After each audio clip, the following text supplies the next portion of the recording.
If you've ever lost sleep over money or felt crushed by debt or just feel really scared during these uncertain times, I have a special guest to you to talk about. It's not just psychology, it's money, baby, and we're all worried today on Off the Couch.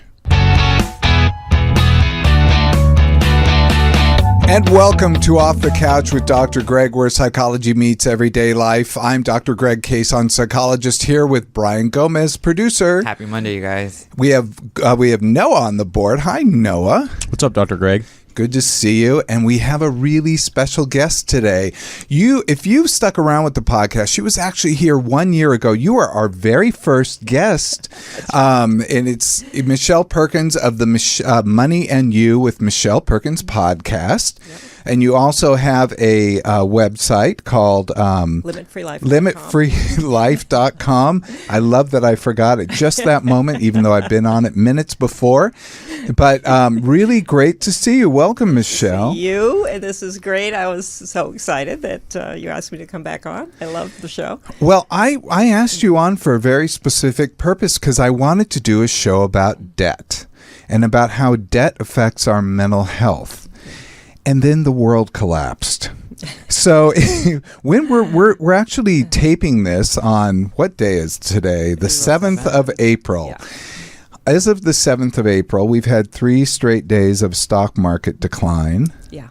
And all the economists are freaking out, except the ones in the White House. They seem to be just fine. But all the other ones are.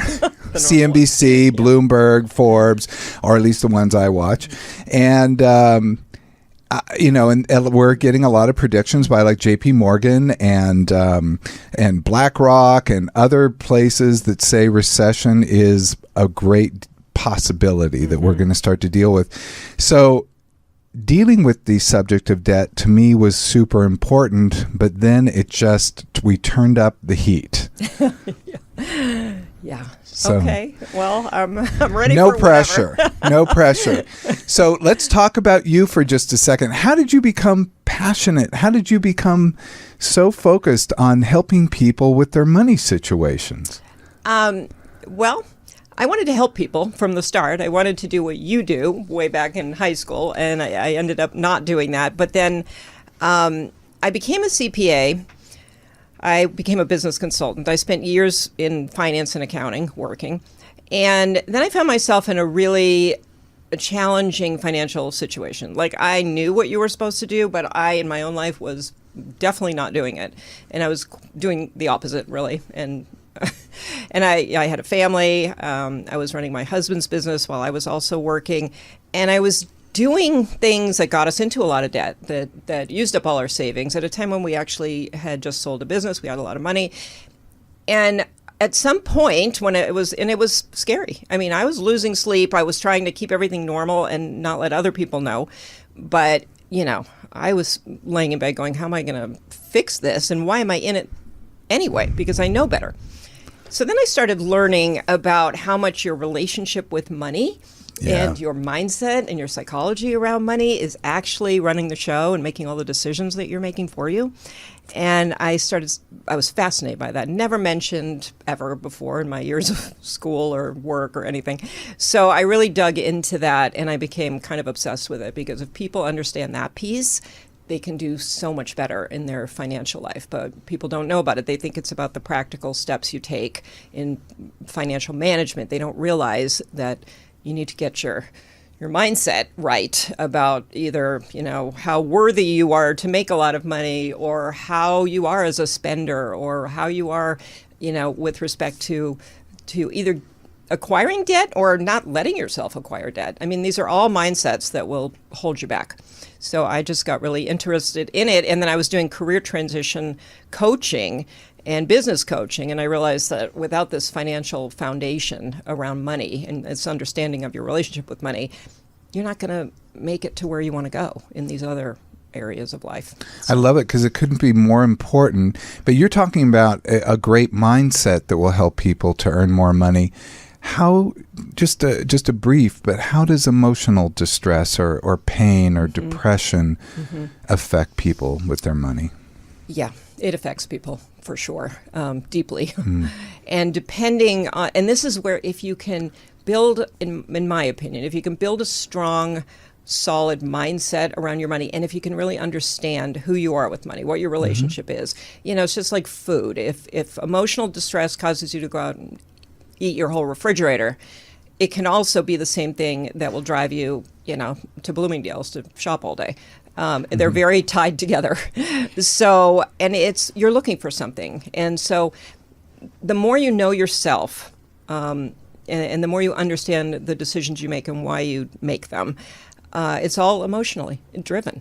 So, but if you can understand that before you're depressed, for example, then when you have challenging times or whatever, then you can go back to that understanding of yourself and how you operate. That's the key, is people have to sort of do this work before they're in trouble. I mean, that would be helpful anyway.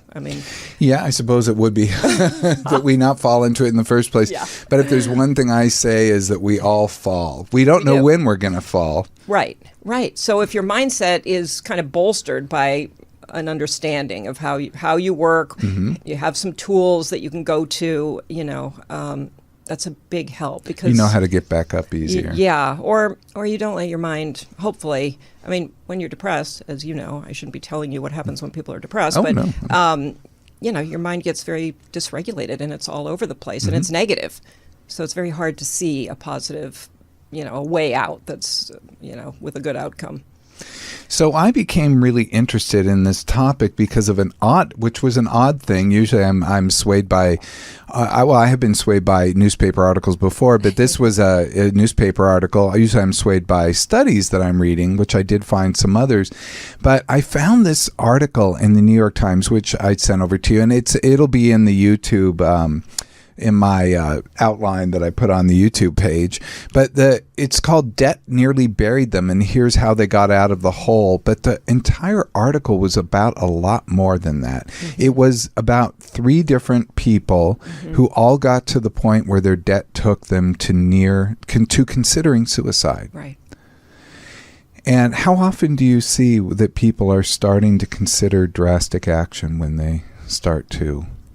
Well, I've seen this actually personally. Not me, but people very close to me. Literally thinking that life insurance is the way out of their problems, which is a very scary, mindset. Nobody wants to go there. But when I think about that, and because there are people I have known personally, what I could see. Well, a couple of things. One thing the article mentioned that I was so excited that it mentioned is just a lack of awareness creating this enormous fear. So not knowing your numbers, not even, thinking this problem is so much bigger than it actually is if you actually knew your own numbers. So that was a big takeaway from that. And that's something that I always preach, don't avoid knowing, your numbers, whether they're problematic or not, because there's something about that. I don't know. This is a question to you. Why in our imagination do we blow things up to such a bigger problem sometimes than it is? Believe it or not, it's for protection. Yeah. Because what we're doing when we blow things up is we're basically saying this most horrible thing could happen. So your brain is saying, take evasive action. But sometimes that leads us astray. I like to say that there's the brain and the mind at work. The brain will do things against your will. It'll feed you desires. It'll feed you thoughts. It'll feed you fears, because the fear comes, the amygdala will get activated and off you are to the races. But your mind has to step in and say, wait a minute, let's evaluate this. Let's look at this and say, how realistic is this fear? So, yeah, the brain is doing that because it's trying to protect us. I say your brain is always on your side. It just doesn't always do a good job. Yeah, and I think that's what happened, and that's what happens in like the case of the article. I mean, he didn't know. He thought he was in such big trouble that there was no way out. You're talking, there was an attorney in this article. Yeah. So let me talk about him. His name was John Glover. He started his own private practice, but he struggled with his own self-worth in the beginning because I guess he didn't get many clients. I mean, this is, when we start businesses, this is just how it is. A lawyer he was a lawyer. He was facing foreclosure and financial crises. He eventually lost his house and lost his wife to divorce. I mean, it just sounds like he basically lost everything. And he was so dark, he thought his solution was like what you mentioned before, which is life insurance policy. But the trip is his life insurance policy was only worth $5,000. That's what he was looking to get, at least $5,000 to, leave behind so that he could, I guess, pay the bills for that month, or someone could. Yeah. That didn't really compute, but this goes to, I mean, we could talk about suicide, and I hope we do a little bit as we go on. But this goes to the mindset it's pretty much always that people have when they start to consider suicide, is they start to neglect not only the people that will be affected, but also the wider implications of what's going on and how irrational it actually is, because to them it feels very rational. He's thinking, oh, well, I could do this and it would be $5,000. And he had to look at ways to make his death an accident. I mean, this was horrible. So he was feeling hopeless, helpless, and worthless. So, he was feeling all the worst things that you can possibly feel, and was primarily spurred on by economic downturn in his own life. Yeah, and I think what you said, people feel this financial fear or pressure or whatever, and they're very narrow in their thinking, and maybe that's because they're so stressed that they can't, open their mind to other opportunities and possibilities. But so they can't see what else exists, and they're not, I think, in a position mentally to go out there and research and learn about the option. There are options. Understanding the numbers, it might just kind of diffuse some of it.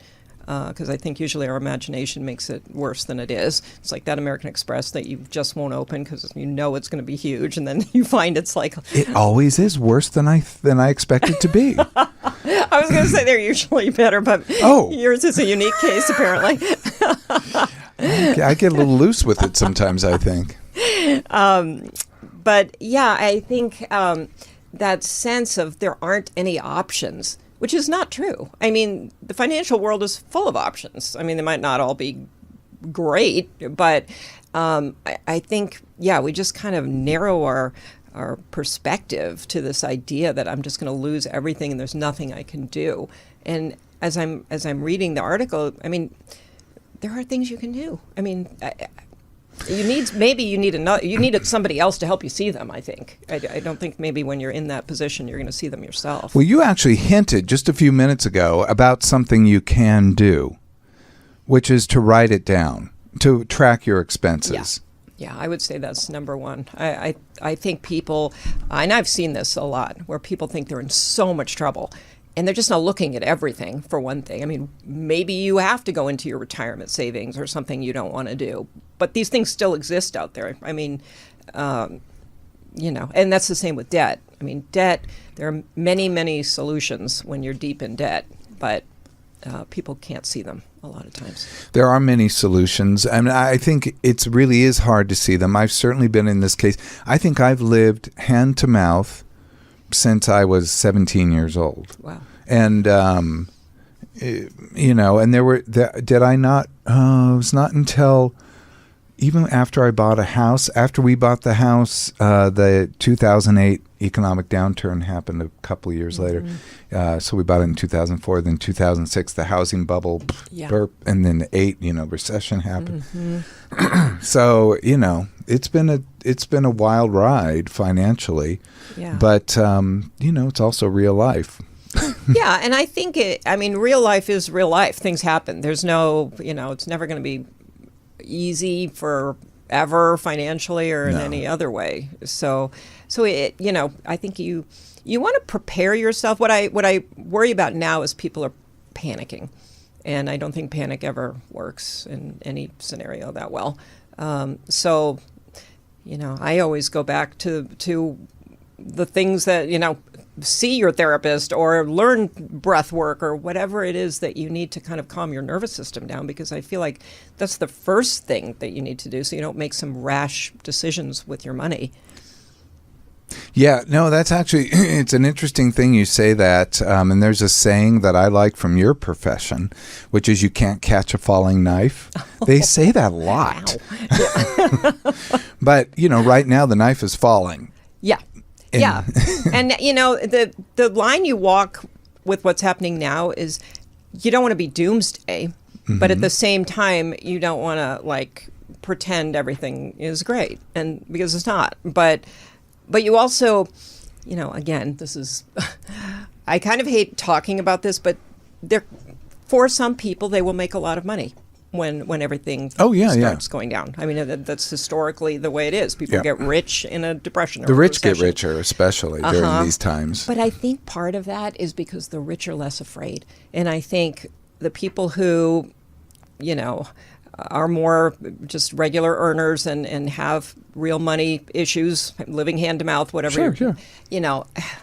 This feels super scary to them. So they sometimes will make decisions like, I'll just sell off my portfolio, and that's not necessarily a good decision. I mean, it might come to that, but as a knee-jerk reaction to what you're seeing on the news, not a good idea.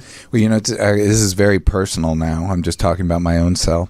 But I don't feel like I'm hand-to-mouth anymore, thank goodness. But I was many, many years. In fact, it was just normal to me. Mm-hmm. But when I had enough money that I could get an advisor for my portfolio, so I got that person added. And I go, oh, you get, how do my investments look, et cetera. I was just in target date funds. I'm like as boring as they get. That's okay. And he's like, here you go, we'll do this. He goes, my job really is to keep you from selling when things get bad. And I'm like, okay.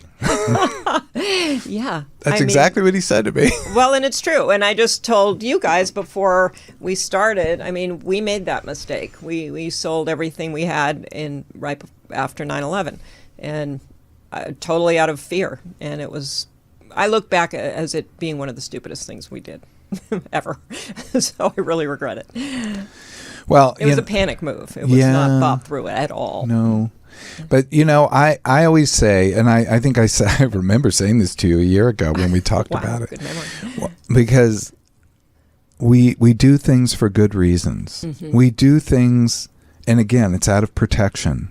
And if the brain feels fear, it wants to protect you. Mm-hmm. So what happened then is that person wants to protect you by taking that action. Mm-hmm. So that's the thing you want to consider. It's not that there was any failing. It's just that perhaps was a mistake. And, it's a painful mistake. But, yeah.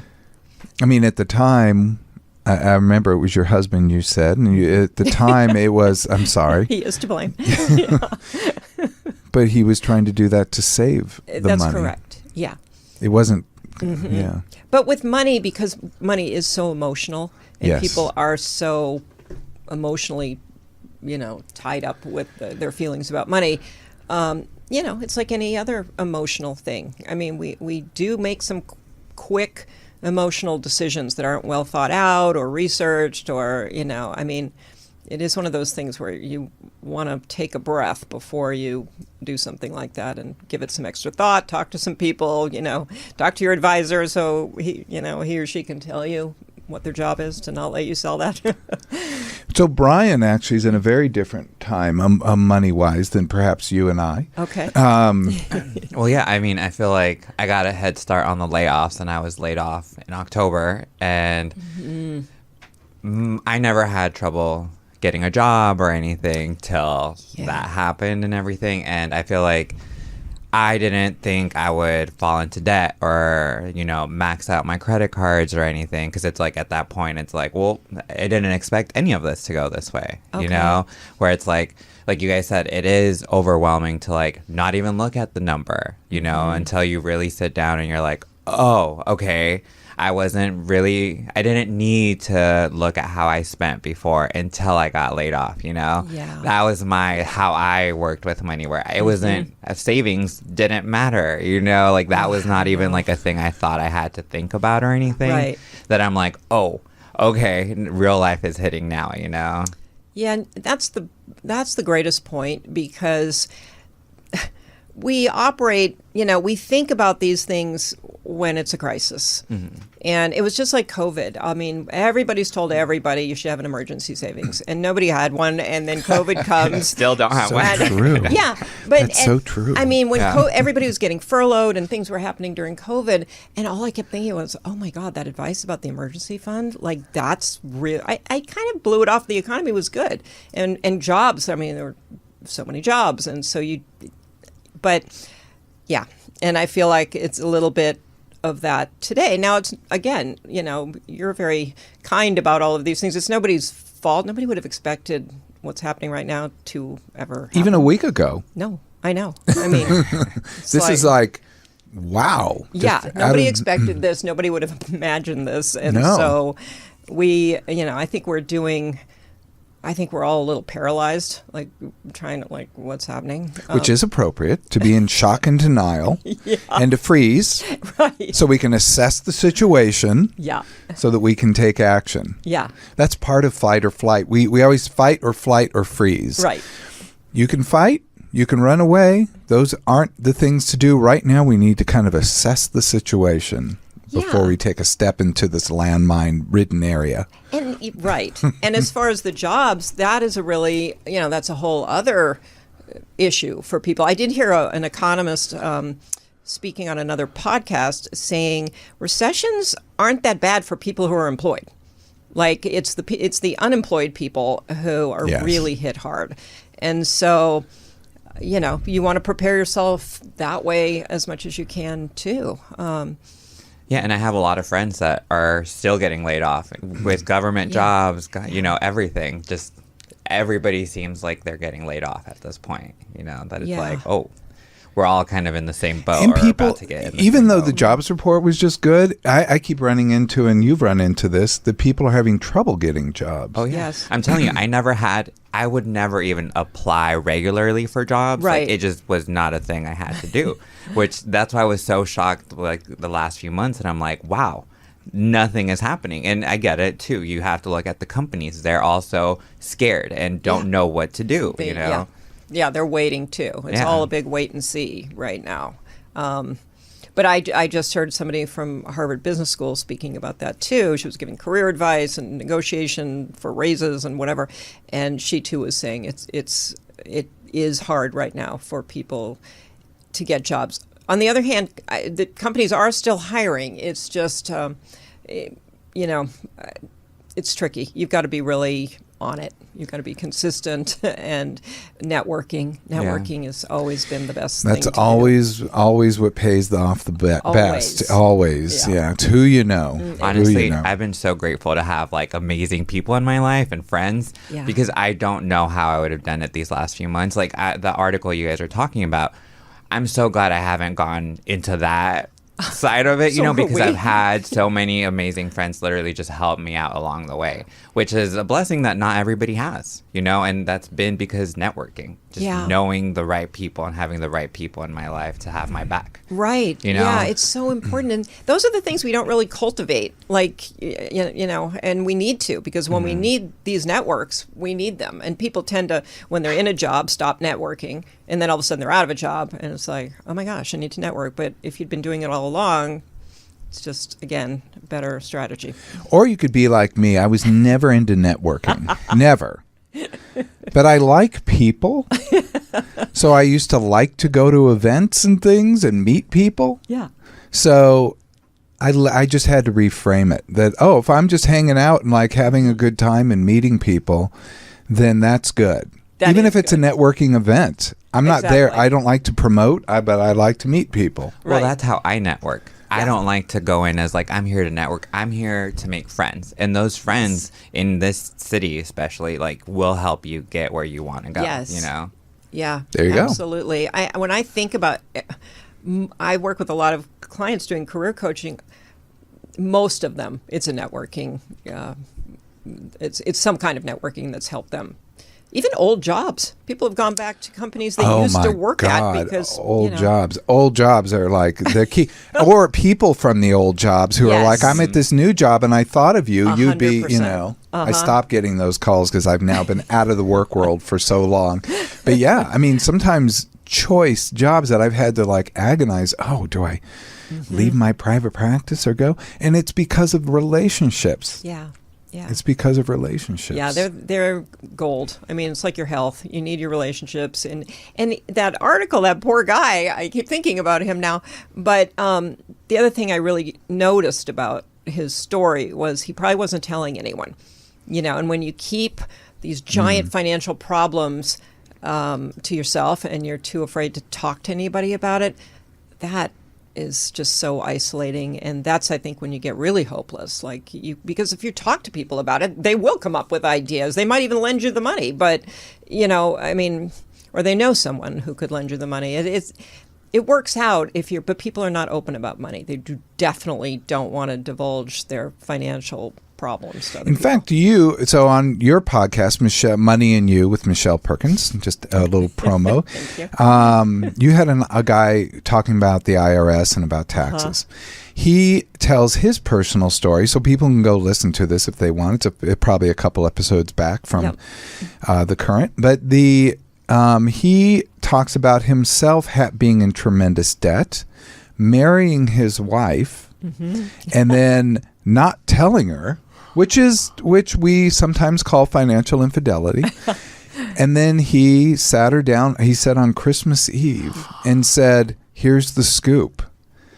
And she just kind of, he said something which sounded accurate. She said she was pissed off, but that she just looked at him and said, well, what can we do to get out of this? Like she was instantly into let's fix this mode. And he also said that he didn't tell her because he was sure she would leave him. Yeah. Again, this is where your mind's going. Is if I tell her, she'll leave me. And in the end, so.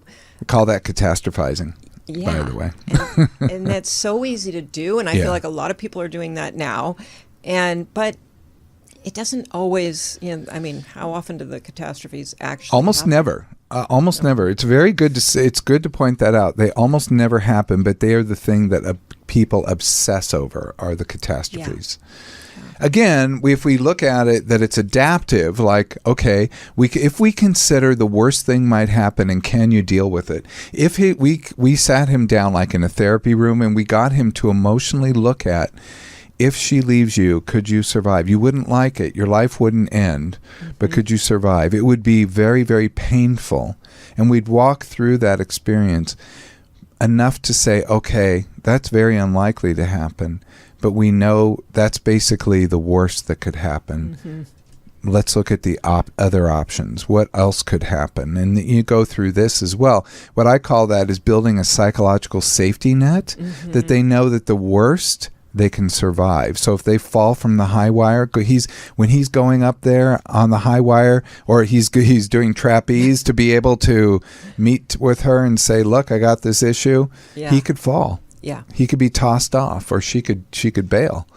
So he needs a safety net to be able to do that. And I guess I was just very impressed that he did sit down with her and did talk with her, and that was the way out. He finally found the way out, and it was with her, not without her. And there's usually, that's so true. And then they ended up building a whole company to help people solve their IRS problems because it was IRS debt. Oh, right. And it's been IRS. like a huge success. So it's also crazy how some of these low points actually create like a whole new future for yourself that you can't foresee either. That is true. What are you doing right now, Brian? I'm working on my own creative consultant business. So that's why I'm like, okay, I hear what you're saying. And I'm like, please, yeah. Well, I love that because that was the thing that people are losing their jobs and it is harder to get a job. But we also live in a world where you can start a business so much more easily than you ever could. That's true. That's a little bit, there will be people, who are laid off who just never go back into regular employment. And that's why I felt like I have searching for jobs is not what's happening for me right now. That's like, we have to create a job with the skills you have, with the people you know, to figure out how to move forward from here, Oh, that's great. And I feel like so blessed for having like this sort of mindset the entire time, because like you've seen in the article, it's really easy to go down like the dark path, as soon as things start to look really bad, you start thinking really bad, that I'm like, I don't even know where this is coming from, but I'm just grateful to have this mindset of like, it's going to be good and it's going to work out, And I feel like it is, genuinely. Yeah. So, oh, I love that. that's what I'm like, that's what I'm working on right now. And it's in the motion, which I'm like, okay, this feels right, Well, and I think that's really interesting because your mindset is sort of coming naturally to you. Mm-hmm. And I sort of naturally can find a positive thing too. But I have known a lot of people who that's not the way they are, and so that's a tougher situation to try to communicate. Yeah, no, I never had that super positive mindset. I hate to admit it. Do you think I do? I mean, I think I can be. For the most part, yes. For the most part, I do? Okay, good. Well, yeah, I never know. But the reality is, when I've hit really bad times, it's just, I do get scared, but I just think how I got to work, I got to focus, I got to, it's all, I get super driven, like to dig out of the hole. How does that work? I don't know, but to climb out. Well, I love that because probably in that you're taking action. Yes. Which I think sometimes Lisa Nichols used to say, action is the antidote to despair. And I think sometimes when you can't get your mind right, and you can at least get busy and roll your sleeves up and do something. Get busy, baby. Yeah, when I graduated college, it was in 1986 from UCLA, and I graduated right into an economic downturn recession in Southern California. And there were just no jobs anywhere, and I had to take a job. I had worked at Disneyland, and I took a job. I went back to Disneyland. I'm like, can you please put me to work? And I worked they said, where do you want to work? Because I'd already been a character, and I worked at the private club there. So they said, well, just tell us where. And I go, how about Jungle Cruise? And they put me on Jungle Cruise. Oh, my gosh, that's so which was fun. a lot of fun, but, they paid like zero. But I think one reason I wanted that over something like food service is they paid, I think, maybe 80 cents or $1 more an hour because it was Teamsters versus AFL-CIO. I know it's different unions. I know, like this is how you have to think at those times. Yeah. And then I took a job in an elementary school as well. And I did those while I was still looking for a real job the whole time. Yeah. Because I needed, some Yeah. cashola. And that's good because you're productive and you're working and you are making a little money versus, what's the alternative? You sit home and be depressed. But I love what you said. You said something very hopeful that I think is accurate. And I've often had this experience in my life that I look back on my life and I think even those downturn moments were good. Not during it. You don't feel like this is a good thing while it's happening, but that they led me somewhere else, somewhere better. In Disney, I remember I had a severe dental problem that the health insurance paid for. Oh, wow. And I was so grateful for that because I couldn't have saddled that. Yeah. And then with the elementary school, I was really wanting to go into, study psychology. And they gave me, they actually gave me experience working with an autistic kid the whole time there. Yeah. I mean, people will bend over like you were saying. They want to help you out. They want you to be happy in the workplace. Yeah. And it was those things really helped me out. So maybe it was meant to be that I worked at Disneyland and worked at the elementary school to set me up for the next chapter. Yeah, I always look back and for the most part think that. I mean, even something, that sometimes you think, wow, I should have left that job sooner or that relationship or whatever. But regardless, you've learned something, no matter what decision you make. I think you've got to be aware, I think. But I think it always takes you somewhere new. I've been saying it the whole time. Actually, Yeah. I've been struggling that I'm like, for a reason, I'm not getting this job. For a reason, I'm not going this direction. That this, creative agency I've been wanting to create, it's something I've always wanted, but never thought I was like ready or, anything I could do until I got like to a certain point in life, that I'm like, okay, for a reason, nothing is working right now, that maybe this is where I'm supposed to be going, Oh, I love that. I think that's amazing, actually. That mentality I feel like has helped and is going to help me, Oh, for sure. Absolutely. Yeah. So any thing that just doesn't work out, I'm like, for a reason. In my head, it's just automatic thought, like, for a reason this is happening or this is not working, Yeah. And you can apply that to money. I think people don't typically apply it to money, but I think you can for sure. You lose that contract with somebody, or maybe a better one shows up, or usually, things sort of transform into something better, I think. So. Well, the best thing we can be right now, I suppose, is hopeful. We can be realistic on one end, but we can also be hopeful that things will improve. Yeah, I do think. It's hard. I know. I can do it with my conscious mind, in the day, but at night I'll wake up in the middle of the night more worried about. Oh yes, things. of course. Yeah, don't please excuse yourself if you wake up in the middle of the night. Those are our crazy times. I say, I hate the middle of the night. don't entertain it after 9:00. If you're in a couple, don't get in a discussion after 9:00 unless it's like, what do you want to watch? Like, something silly, but don't read the articles, don't look at the phone, don't check the stock portfolio or whatever, the bank balance. After 9:00, and then also, I always recommend giving an hour in the morning, but I'm sometimes violate that. I'll pick up my phone and look. But that's good advice. We're all having to deal with this. And you brought up something earlier, and I keep having to come back to these because they were such good points. You talked about the economic crisis and about how that links to depressive feelings. I was looking at a lot of research before we talked today, and just to summarize it, in 2008, the recession was worldwide. Suicide rates went up around the world. Wow. Around the world, including the United States, some places worse than others, like in Europe. It happened worse with men, always does. Men are like the suicide people. And especially, well, sorry, guys. Apologies. They usually take more lethal means, which is often why they complete. And then also lower income were especially affected. But there was also a feedback loop that was happening. So the economic downturn made people depressed, which made them consider hurting themselves.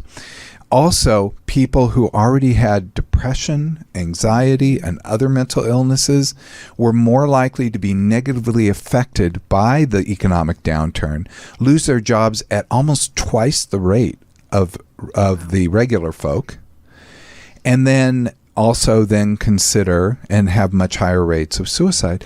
So what we saw is there's a very strong tie. And I put all these research in the YouTube, but you can go to YouTube and you can look at all these articles, British Medical Journal. They're actually some really stunning articles, but very consistent across the board to say this was a very real problem that happened, and it was due to the financial crisis. And this is probably my biggest concern about what's happening right now, is the mental health effects that it's going to have on people. If we were all like, cool, everything's going to be fine, then okay, then we'd be better off. But I'm worried. I don't know if I should mention this, but I appreciate your concern. I think it's a really serious concern, and on top of it, it's not just financial. It's all the kind of divisive everything that's going on, that also, I think, I mean, I'm seeing people get depressed from that. And then if you have financial problems on top of it, that's something I don't know if we've necessarily seen. Well, I just saw an article today in the American Psychologist, and I wasn't going to talk about this, but I'll just say that in the American Psychologist this month, it's an article about how negative affect, or we were talking these psychological terms, bad feelings, like depression, anxiety, different things, lead to people to have populist ideology. They lead people to the populist ideology trough. That's fascinating. So, when people are feeling more divisive, when they're feeling more excluded, when they're feeling more hurt and they're told, this is bad, bad, bad, they get led to the charismatic leader. They get led to the populist trough. This was fascinating to me. And they looked at 3 different populations. And I can only remember 2 of them. One was Trump voting counties. The other was Brexit. They looked at Brexit people, and there was one other. But they looked at these across the board disparate groups and found the same thing in all 3, which I thought was pretty fascinating. Yeah. So we're kind of going into a financial crisis, if you will, and then all the social and we're creating it for the world. So I'm not trying to get paranoid here. What is it? Conspiracy theory? But a conspiracist would say this intentional tariff crisis, which is creating economic turmoil and downturn around the world and throwing the world into a possible recession, is that to create more divisive attitudes? I don't know. I don't think so. I think people don't think that way, but yet I think that's the effect they have to look at. Yeah. People are starting to not like Americans. Every American I know who's traveling is considering what Canadian like county or province they're from. Yeah. Come on, people.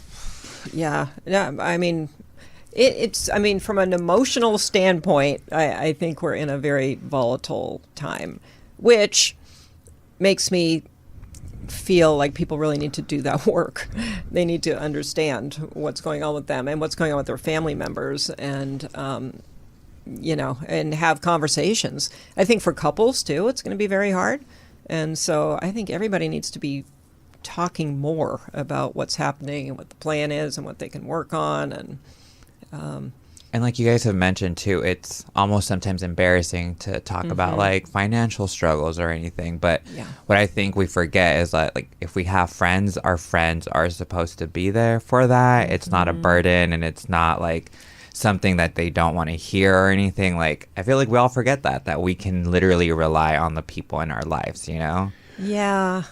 There's a saying in AA which I like. I like to use it in other contexts, which is you're as sick as your secrets.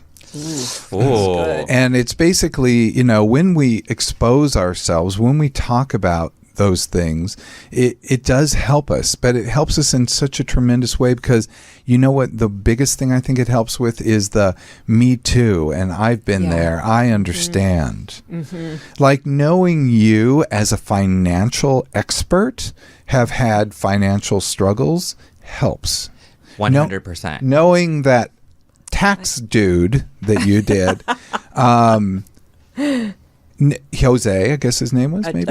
Maybe I'm wrong. Carlos. Oh my goodness. Shame on me. But Carlos, he was, hearing his story helped. Because we're not alone. We're in this together. Like, they go through exactly what I go through. Yeah, and I loved what he did, because people who have all kinds of IRS problems, they don't even know that there's anybody to help them. I thought that, at least we know there are financial planners and tax accounts, but I think not everybody knows that if you owe a ton of money to the IRS, there are people who can actually make, kind of deals with the IRS on your behalf. Who knows that? I don't know. Maybe. Yeah, I didn't know that. I didn't know that until I was audited by the IRS. And yeah, it was that, talk about a nasty. I do not recommend that. No, I've been there too. I don't. But I was so grateful because when I was trying to deal with it myself, it was, I couldn't believe like I was running into not brick walls, but like landmines. I felt like I kept stepping on explosives. But when the accountant took over, it was just like, oh, smooth sailing. Mm-hmm. If they intercede on your behalf, they don't have the emotional load. They know who to call. They know what to do. Yeah. Yeah, and they're not in a panic. They're just doing their job. They're not in a panic. So we have to avoid panic. And I think, and again, this, debt. If you have a lot of debt, there are people who can help you with that too. I mean, there are some snaky people, but there are also some good people. And, there are options for debt problems. And if there aren't any, that's when you have to look at your numbers and think, can I throw a little more of my money at this debt? It feels impossible, but you can slowly work off debt, and then you get this new sense of a different mindset around, I can deal with this, because you're actually seeing it, even if it's just going down a very little bit. It's like, building your biceps at the gym. I mean, you do little by little, and then you see it, and then you're like, oh, wow, this is fun. So. But that's what you're saying is very key. And what you're saying is really reflects a phenomenon that we know about in psychology called the Hawthorne effect. The Hawthorne effect says when you study something, it changes as a result, or the people who are being studied change as a result. The bottom line, it's also called reactivity. The bottom line is that people who write down all their numbers are starting to do a self-study. And they will start to change their own behavior patterns, their own spending, their own savings by just writing things down. Wow. So that's actually extremely powerful. By the way, I tell that is my number one diet tip. My number one diet tip is to write down everything you eat. Number one financial tip would be to write down everything you spend. It's true. I've never thought about it that way. No. As like you're studying, you're in a study of yourself, That changes, because I would never want to write down everything I eat, but thinking about it that way changes that, Yeah. Wow. Well, and you probably also see how your mind it's not in touch with reality a lot of times. If I write down what I eat, I've eaten probably a lot more than I think. At the end of the day, I'm thinking, I ate really well today. But if I had actually written everything, I don't know if I would still be saying that. Yeah, I don't want to give up on my overeating just yet. But you're right. And even writing down your goals. Wasn't there a Harvard study that, studied a class that wrote down all of their dreams and goals and the percentage of people who achieved them was much greater for the people who wrote them than the people who didn't write them. I know this is a study, but it's no, I don't know this study. I got to go find it. Yeah. But I believe that 100%. Yeah. I believe that. Yeah, they looked at them like 20 years later or whatever. Yeah, I like to go over people's goals in therapy. I'll pull out their goal list and let's go over these and see where you are with these. And they're like, oh, I forgot about that, and so cool. Sometimes that's very helpful to do. Yeah. Yeah, and I think when you were talking about talking with your friends, I think a lot of times we complain with our friends or we commiserate or whatever, but I don't know that we kind of, maybe we do. I don't know why I'm going this route, but I think it's great with your friends to also throw around ideas. What could I do? Who could help me? And I just think that we get so much insight. People pay huge amounts of money for masterminds when we could probably just, but we don't talk about the same kinds of things with friends, No, we don't. And sometimes we're the most circumspect with our friends because we don't want to tell them our biggest shame. So, oddly, sometimes it's a little easier to tell your shame to a financial counselor or a therapist or even a stranger on a park bench might be a little easier. So it's that's true. Or they have to be very trusted, like a partner who you can trust. Yeah. That's why I wish we had more people who, I sort of feel that this is a role of mine, but who you can just go talk about money with. Versus like, I need my tax return done, or I need you to invest my money for me. Just to have money conversations, just to, kind of mull things over with somebody. And I don't know, we don't really have that, which is, I think, partly why we have people wanting to do themselves in Yeah. money. But let's talk. I mean, unfortunately, we need to end the show today. I can't believe it because we have so much more we could possibly talk about. That just means we have to have you back, not wait a whole year. But thank you, Michelle. Thank you. I really appreciate it. I want to say that for those who are concerned, there is the Suicide and Crisis Lifeline at 988. It's a 24-hour a day, 7-day a week, free and confidential crisis helpline for mental health support. It's available around the United States. Services include immediate assistance for people in a mental health crisis. This is great. So if you're having something going on right now, don't hold back.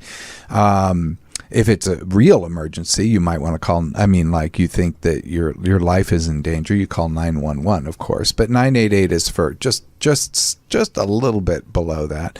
Support for individuals with thoughts of suicide. It'll connect you with trained counselors around the nation. I love that there's just one number now, and instead of having 8,000 numbers or, having to spit out an 800 number. You can also text 988 to get to this lifeline.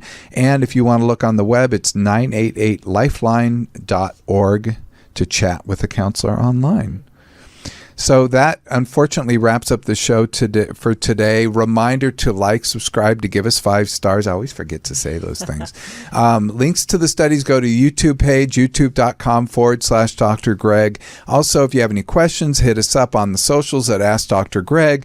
This is Dr. Greg, Brian, Noah, and, of course, Michelle Perkins of the Money and You with Michelle Perkins podcast, bidding you farewell until next time. Be present, be flexible, and be kind.